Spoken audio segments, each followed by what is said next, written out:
You're now tuned in to Young Black Equestrians TV, where we share the passion, culture, and lifestyle of the Black horse community.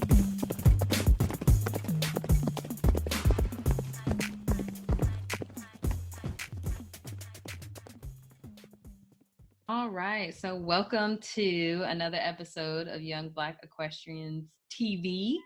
We have Brandon Rease here with us to talk to us about his experience riding horses and a little bit about some polo. So welcome, Brandon, to our channel. Happy to be here today. Happy to have you. Yes. So Brandon, just tell us about yourself a little bit, kind of where you're from and what you do, all those sorts of things. Right.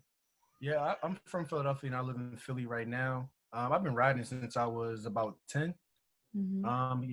So I started riding in 2005, 2004. And then like shortly after I started playing polo. I've been playing polo for the past, I guess, 13, 14 years as well. Mm-hmm. But I really haven't played much competitively for like the past 4 or 5 years. Mm-hmm. I barely ride now. I probably ride maybe like 6 or 7 times a year. Like it's very rare that I ride. When you ride like every day though, when you only ride a few times a year, it's special. But right now I'm just working on building different businesses. I have one online business that's pretty much like an online marketplace, where I pretty much broker different products and services, kind of like a mall, but online. Mm-hmm. And then I'm also soon launching a venue in Philadelphia, like an event space venue. Nice. For the Philadelphia area. The name is Utopia Venues. So just trying to find the right location now. Mm-hmm. So that's what I currently do. I've been in the horse industry because I went to college in Rhode Island, Roger Williams University, and actually helped establish the polo program there. Nice. And only in the second year we actually won the national championship for the intercollegiates. After the second year of establishing the program with myself, another teammate that I grew up with playing, his name's Daymar Rosser, and then 2 other players, George and then Pedro. Mm-hmm. And that was back in 2017. But really since then, I've been really out the horse industry, just working on building my business and, on different endeavors. Mm-hmm. Awesome. So what made you get into horses in the first place? Like, I know you said you started around 10, but what kind of pushed you into that activity? Right. Yeah. Actually, one of my best friend, Daymar, who I grew up playing with, actually him and his older brother, Kareem, they were involved in a program based in Philadelphia. The program is called Work to Ride. Mm-hmm. And what it was catered towards inner city youth in Philadelphia to give them an outlet to experience like equestrian and polo and other different equestrian disciplines. Mm-hmm. And it's catered towards low-income families in Philadelphia. In order to be in a program, you have to sustain like decent grades at like a B level, and then put in like mandatory hours at the stable. Mm-hmm. So they were involved in that program before I was, maybe like 3 or 4 years before I started back in 2005. And it's funny because we grew up down the street from each other, and I always knew they were like traveling, going places, riding horses. It's funny because we used to make jokes about them. About riding horses and everything. Oh, like, you from the hood and you ride horses, blah, blah, blah. You stink and all that, little but soon I just piqued a lot of curiosity. They would come back like, hey, we just came from the Hamptons. We were in Virginia last week playing this and that. I'm like, okay, it sounds interesting, because I was always big into geography. But long story short, just one day I went up to the stable. It was only about a 10-minute drive, if that, right in Fairmount Park in West Philadelphia. And they took me up there one day. Born and raised. Yeah, first point. But no, they took me up there one day. And I just watched them practice, and I just fell in love with what I saw. Came up there, got on the horse myself, and, fell in love with the sport of polo and horses ever since. That's awesome. Huge turnaround in perspective, I bet, once you started riding. Say that again? I said that's probably a huge turnaround in your perspective once you started riding. Oh yeah, for sure. It just definitely just opened my mind up to like what was possible. A lot of the times the only way people where I come from, in Philadelphia is like they think, okay, you either go the traditional route of like going to school and going to a career, which is totally fine, or they think, okay, maybe I become an entertainer or sports. or become a sports player. But just seeing my endeavors through like traveling and riding horses and that type of network it opened me up to. It just made me know what's possible. You know what I mean? Mm-hmm. Most kids they only step outside like the 20-mile radius. You know, Philadelphia and its tri-state. You know what I mean? So being able to travel all across the country and even travel internationally to play and meet all different types of people from socioeconomic backgrounds, demographic background, it's eye-opening. Being a kid from North Philly. Yeah. I mean, I think that program, you know, by itself is just an amazing way to kind of expose kids to, you know, the life that they could possibly have if they kind of stick with it. So it's really cool that exists for sure. Yeah, definitely give a lot of gratitude towards the program. So what challenges did you kind of face while you participated in that program? Like, did you get to travel and interact with other people in the industry? What did you see when you were participating? I wouldn't say I really had any challenges. I just like being polo, you know, it's a lot of old money and old white money to be, you know, more specific. You know what I mean? And that environment can be a little stuffy, if you know what I mean. It just took a while to get used to that and really adapt. You know, being around those type of people and being around that type of environment. You know. How do you think that compares to like the NBA? You know, to be, I guess, playing devil's advocate.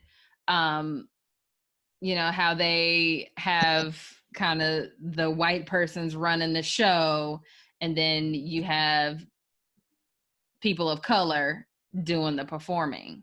How do you think that kind of compares? And did you see kind of a similar outlook on it in the polo industry? No, not really. For me, it was just being, you know, just being around like people of affluent background, I would say. But as far as like, I never really felt as far as like I was working for someone else. Yeah, I mean, I didn't really get that question. Matter of fact, like so you said that, you know, it comes from, or it has like old white money, you know, in that industry. Do you feel like it's sort of like the NBA where they, you know, they pay people to play, but the people who are really making the money are the people that own the teams? Is there like a same kind of construct for polo when they have, you know, are they hiring kids to come and ride their horses and compete and stuff while someone else is making the money? Oh no, where I played, I played in the interscholastic and intercollegiate polo. Oh, okay. It's just like any other you know, like school program. School programs or school sports. So just like a high school league, but I never played professionally. Oh, okay. Yeah, I could have, but with polo, you need a lot of resources. Even though you don't have the skills to play professionally, like you need your own string of horses, right? And that can go up, you know, easily like $250,000 just to get started. Yeah. I feel like I've heard a lot like with polo that people need like 5 or 6 horses, you know. In any other discipline, people don't have that many, you know, they're trying to compete with. Shoot, at the highest level, like in one match, which is like 6 periods, like one player could easily use like 12 or 14 horses. Wow. What? Well, can you explain, just in case somebody watches this and they have no idea what polo is, can you explain to us what polo is? Yeah, so polo, it's a sport. It's a team sport where it's played on was it 300 yards by 100-yard field. So it's pretty much 9 football fields, 3 by 3 in length. But it's 4-on-4 sport. And it's pretty much, think of it like hockey on horseback. But the way like the ball, like the way the plays move is more like soccer. But think of like hockey on horseback, where you have 2 goals at the end of the field, but there's just no like goalie. That's really it. And the object of the game is just to score past the goalpost. Okay, and during the game, people switch out their horses. Yeah, usually like at the highest level of polo, in one period, a player might use two horses. Wow. So maybe even Why? three. Why is that? Because they get tired. Yeah, like they're like the horses are moving at like 35, 40 miles an hour Mm. at that level, at the highest level. Oh, Um, switching, you know. That sounds so dangerous. yeah. Like, It's actually the most dangerous sport. But before it was, I think it was like NASCAR driving. Oh mhm. wow. I think it's Because in my mind, I'm thinking rugby, but on horseback. it's a Yeah. contact sport too. You'll see people like bumping each other, taking each other for the ball and everything. Like, Do a lot of horses get Yeah. injured doing that? yeah. Well, people get injured. It's not. I wouldn't say it's like a regular thing, but people do get hurt. What Mhm. about, I mean, the horses? Sometimes horses have injuries. It's not Hmm. as often as you might think. Oh. Players and horses both they both get injured. Hmm. Mhm. Not that I don't care about the players. Right. I mean, I guess that could be the same with any riding industry, discipline. I mean, there's injuries everywhere, but it just seems like that the sheer speed and like somebody is opposing you. It's not like y'all all run in the same direction, but you're like kind of Right. back and forth. That's pretty cool though. You have to be quite the athlete, I feel like, to be able to ride and have hand-eye coordination with a stick trying to hit a ball. No, it takes practice, but if you know how to ride, I feel like if you know how to ride, like basic Hmm. riding, you're not scared. I think anybody can become good at polo. I'm pretty sure y'all would probably kill it. Y'all already know how to ride. You've been riding for for years. I'm glad you have faith in us. Right, right. Because my hand-eye coordination is not there at all. It's nope.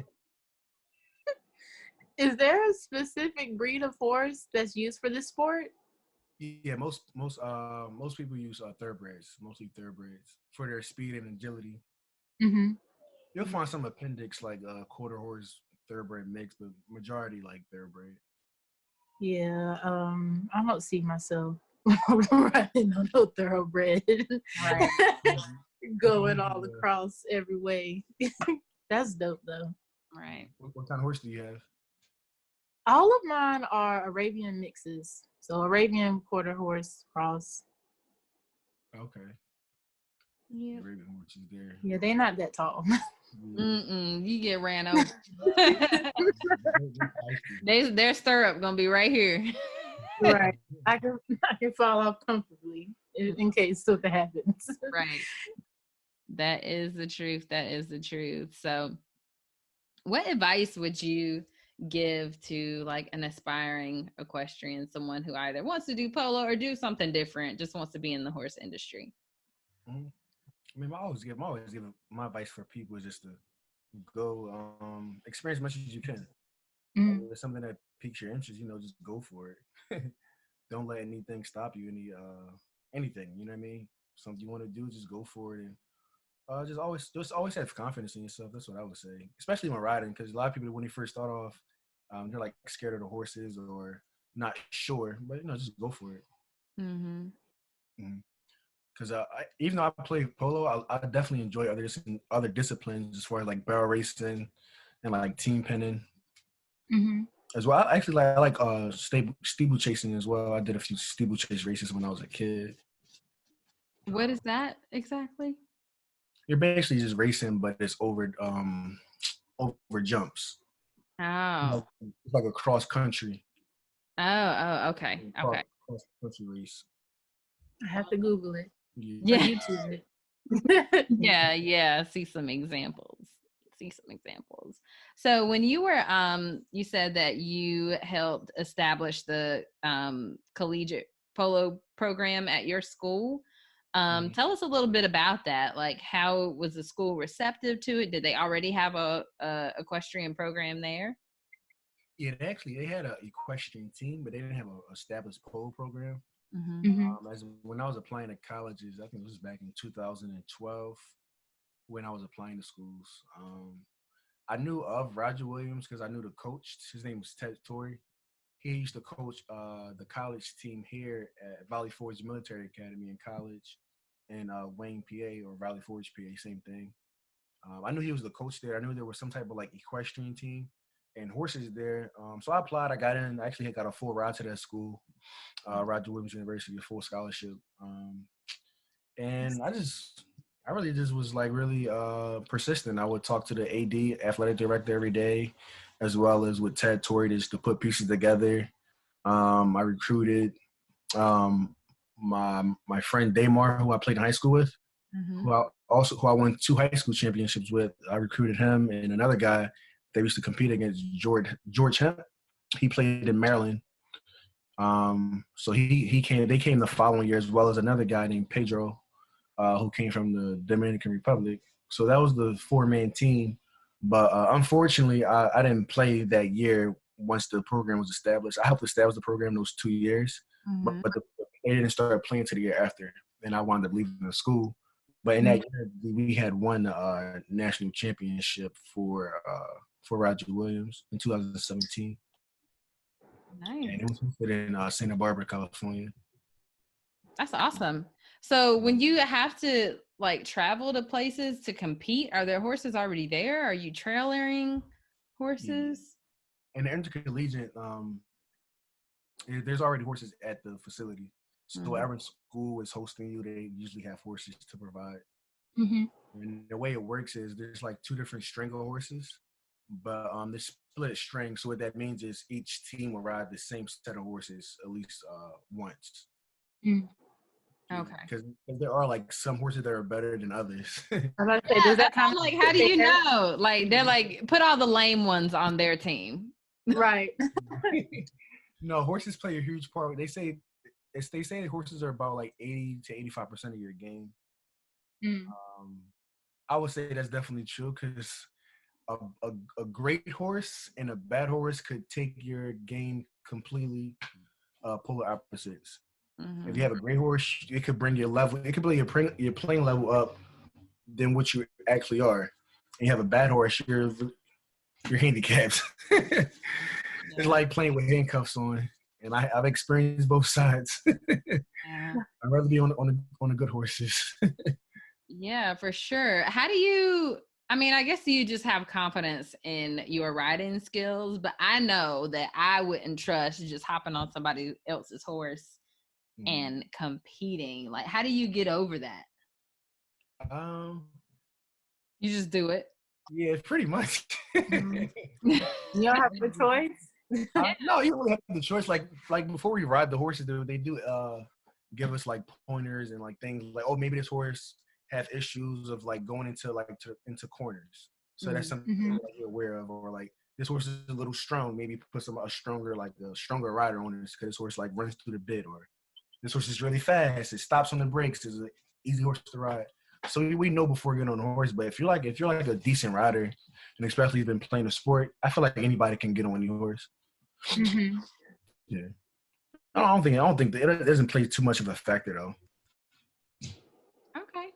Yeah. Cool. You use English tag for that? Yeah, English tag. Yep. Yeah. What is your opinion on breeches for men? Breeches for men? Me personally, I wouldn't wear breeches. What do you wear? What did you wear? Hey. Like the little tan, they look like tights, right? Yeah. Yeah, I wouldn't wear breeches, but what do you wear? Like jeans? We wear white jeans. Interesting. Jean. Yeah. It's made of jean material? Most of the time, yeah, but usually nowadays they make them in like how like you can find like some stretchy jeans. Jeggings. Like From jeggings? Yeah. Jeggings. They're called no, jean leggings. No, there are jeans that are like kind of stretchy, but yeah, you just wear white jeans. But me personally, you will not see me wearing what are they called? Breeches. Breeches, yes. No. So breeches. No breeches. No breeches for Brandon. That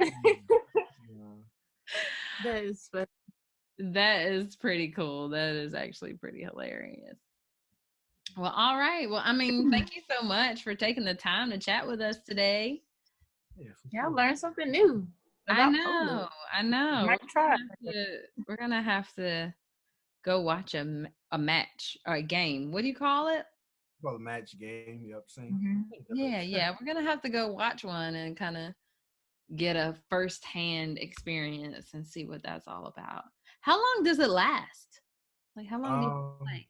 The actual game itself, the of actual playing time. So there's 7.5 minute quarter chuckers, usually 6 periods. So Chuckers? they're called chuckers, Okay. which is a period of polo. I don't know where the term comes from. I'm Yeah, pretty I'm sure. gonna have to Google it. So basically, 45 minutes of actual play, but Oh, the okay. game, but the game itself will last about 2 hours. So Oh, okay. 45 minutes, and in the professional arena, they usually have about five. You said 5 to how many horses? Um, so there's 6 periods which are called checkers. So all playing time is the same from each level, from like lower goal polo to higher goal polo. Yeah, but it's 45 minutes. So on the lower end, somebody might use one horse per chucker, but like at the highest level, they might use two horses, and sometimes Oh, 2 horses. per chucker. Yeah, Yeah, so you can have up to 12. yeah, like the average player maybe have like 12 horses. Yeah, that sounds expensive. Yes. For 45 minutes in total. Wow. Yeah. That's crazy. But I feel like a lot of people go though. Like they make a big thing Oh yeah, about it. Like they wear like the fancy hats and like it's a party. yeah. Yeah. Wow. Wine and cheese and all of that. Not the hand. Oh shit. Wine and cheese, yeah. But Oh yeah, man. I wonder, are there any polo matches in North Carolina? I'm pretty sure there's some polo clubs in North Carolina. If not, Mhm. definitely, I know there are definitely some in South Carolina and Aiken. I'm not sure how far you are from Aiken. I've heard. Yeah, it's about 4 hours. It's not too Oh bad. wow, so no. Like, look, that's pretty shit, far. it's not too bad. Well, I mean, it's not Philadelphia. In Virginia as well. How far are you from DC? What, 6? About 6 or 7 Really? hours. Yeah. But yeah, maybe I'll look it up. I'm pretty sure there's like polo clubs in North Carolina. Yeah, that's gotta It's be. not even about You have to get fancy one day. Yeah. Well, wine and cheese when you can eat or drink wine. I'm sure there might be something at Tryon. Tryon International Equestrian Center. Where's Tryon? Where's that? Is that in Tennessee or North Carolina? No, It's it's North in Carolina. Tryon, North Carolina. I never heard of it. Okay. Yeah, it's fairly new. They Is it have like a lots of huge horse things. ranch? It's like an equestrian center. Like they do a lot of show jumping, like Grand Prix and Okay. random horse events. They have like restaurants and lodging, and you can stable your horse there and all that stuff. Is it so? It's pretty, it's like a resort, almost a retreat. Kinda, yeah.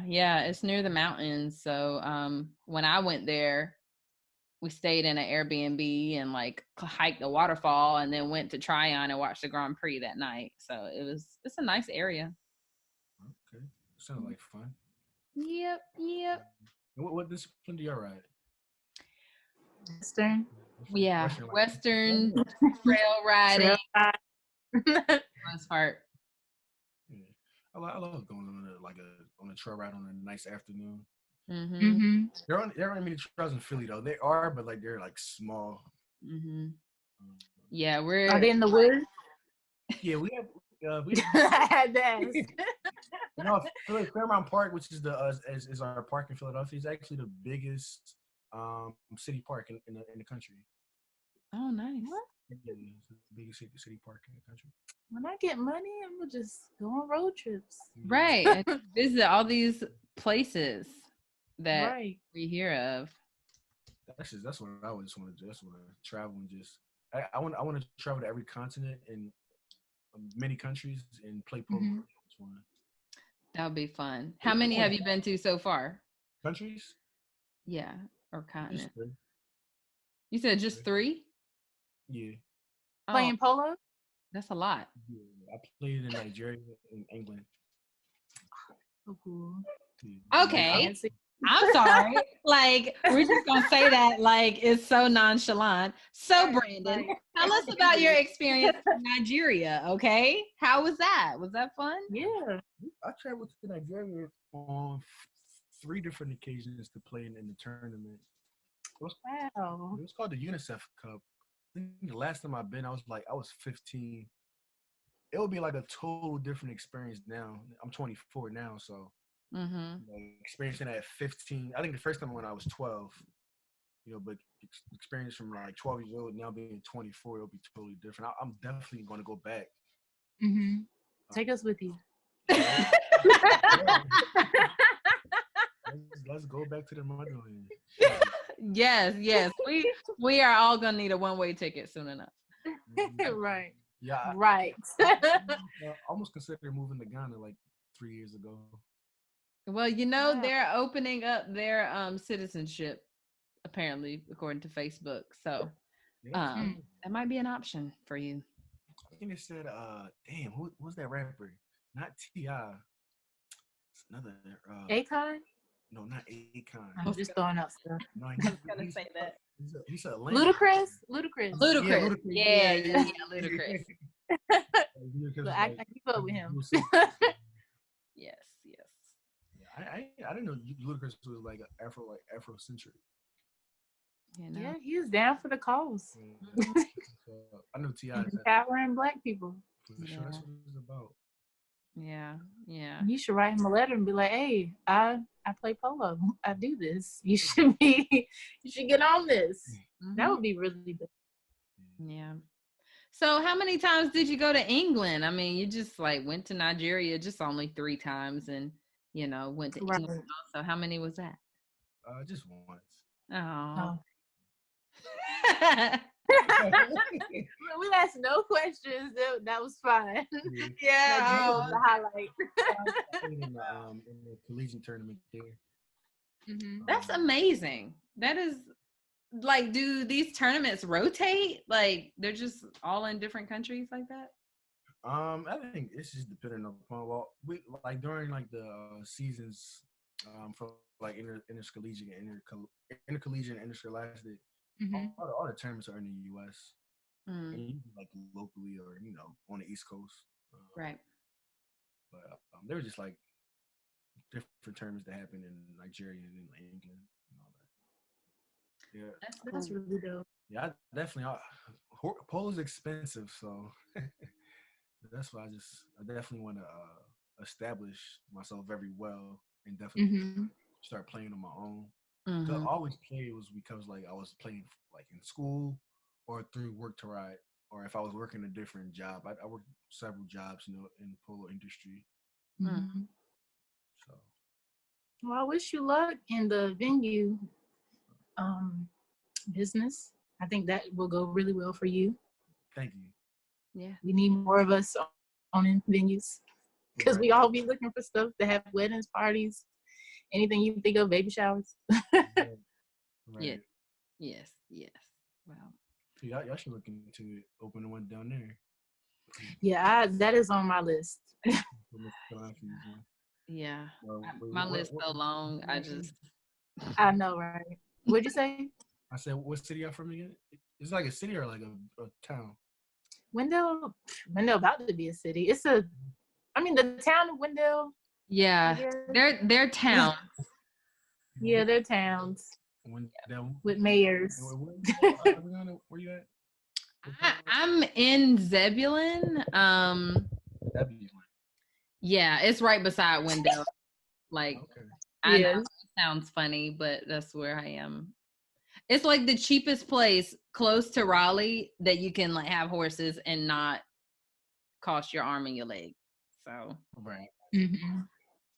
So yeah, I like it though. It's nice. It's a nice place. But the country. Yeah. I literally. We cannot do YBE TV until like a month ago because I just got internet. Oh wow. Yeah. Yeah, it was pretty bad. Pretty bad. But I'm happy now. We're here now. That's all that matters. We are here now in this moment. Growth. Growth. All right. Well, thank you so much, Brandon. I am gonna need like a couple pictures from you for your episode. And then if you want people to follow you, yeah, shout out your socials if you want people to follow you. Yeah, you can follow me on Instagram as the Polo brand. Polo brand on Instagram, and on Facebook my name is just Brandon Rease. Add me on Facebook as well. But Yeah. and also follow my venue. Oh yeah, let me do that. Instagram as well as Facebook. Utopia Venues. Utopia Venues. So Utopia Venues, UTOPIA, and then venues, VENUES. Awesome sauce. Ooh, that looks fun. Maybe we can have a YBE conference at Utopia Venues. What? That would be a lot of fun. I'm gonna need definitely need the hookup, Brandon. You're gonna have to give us some places. Let's put it in the ether. Yes. Yes. But, thank you, ladies, for having me. All right. No problem. We'll be in touch, and we'll let you know when your episode is gonna be released. It won't be until February, but we'll let you know. Oh, that's fine. All right. Thank y'all. All right. Have a good night. Thank you for watching YBE TV. Be sure to subscribe to our YouTube channel so you can stay updated with our newest content. Please rate and review us on Apple Podcasts, Google Podcasts, and Spotify. We are on Instagram and Facebook. Our Instagram handle is @YoungBlackEquestriansTP. Remember to use hashtag YoungBlackEquestrians or hashtag YBE when making posts to social media. Tune in next week for another episode. Enjoy your week.